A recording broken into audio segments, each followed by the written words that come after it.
আসসালামু আলাইকুম আমার প্রিয় ভাই ও বোনেরা, আপনারা কেমন আছেন?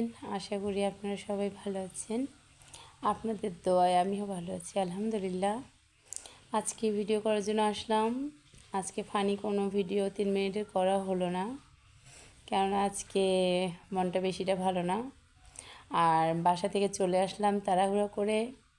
আর আগেও বলেছি, এখনও বলি যে আমি একটু ভিন্ন রকম, একটু অলস টাইপের, যেটা অন্যরকম অলস, তা বলার বাইরে। কিন্তু আমার ফ্যামিলি, আমার স্বামী, আমার বাচ্চা, আমার ফ্যামিলি আমার প্রতি অনেকটাই কেয়ারফুল। আমি এক সন্ধ্যা না হলে আমার খিদার চেয়ে ওদের খিদাটা অনেক বেড়ে যায়। তাই বড় আপু আজকেও আমার জন্য বাসা থেকে খাবার নিয়ে আসছে, তাও এইরকম জায়গায় নিয়ে আসছে, এত সুন্দর একটা পরিবেশে। আপু আমার জন্য খাবার নিয়ে আসছে বাসা থেকেই। এখন আমি বাসা থেকে দ্রুত গোসল করে এখানে চলে আসছি ভিডিও করার জন্য। অলরেডি এখন বাজতেছে 3টা 20, আমি এখনও কিছু খাইনি। আপু বলেছিল খাওয়া দাওয়া হয়নি, আমি বলছি না, রান্না হয়নি, সকালে শুধু একটু নাস্তা করেছি। তাই আপু আমার জন্য খাবারটা বাসা থেকে নিয়ে আসছে। এরকম সুন্দর একটা পরিবেশে আমি জাস্ট খাবো এখন, অনেক ভালো লাগবে আমাকে। আমার জন্য খাবার রেডি করে দিচ্ছে আমার প্রাণপ্রিয় ভাগিনা। তা আমি খাবারটা খাবো। আমার বোন ভিডিও দেখতেছে, আমরা এই মুহূর্তে কোন ভিডিওটা করব অলরেডি আমি খাওয়ার জন্য বসে গেছি।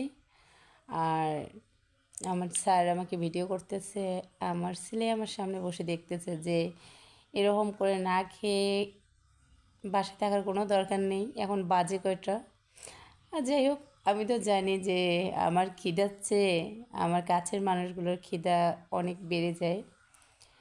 আমার যারাই থাকে না কেন আমার প্রতি অনেকটাই কেয়ারফুল, কেননা আমি একটু অলস টাইপের, যে অলস বলার বাইরে। যে নিজের খাবারটাও নিজে 3 বেলা খেতে হবে, যে রেডি করে, সেটাও আমার খাওয়া হয় না। যতক্ষণ আমাকে রেডি করে দেবে না আমি খাবো না। খিদাকে ধরে থাকতে খুব ভালো লাগে, কিন্তু খিদাও আবার সহ্য হবে না। খুব রাগারাগি করবো বাড়ির মানুষের সাথে, কেন আমার খাবারটা দেওয়া হলো না, কেন খাইলাম না।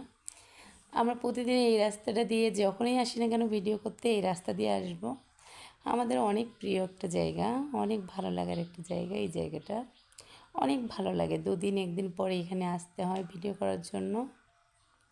আর অনেক ভালো লাগে এই জায়গাটায়, অনেক শান্তি শান্তি লাগে, কেননা এখানে কোনো গ্যামজ্যাম নেই, আশেপাশে কোনো গাড়ি ঘোড়া নেই, কোনো ছেলে পেলে কোনো ডিস্টার্ব দেওয়ার মতো নেই।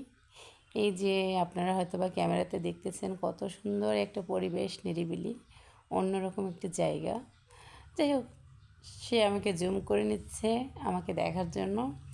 আপু আমার জন্য মুরগির মাংস দিয়ে সজনা রান্না করে নিয়ে আসছে।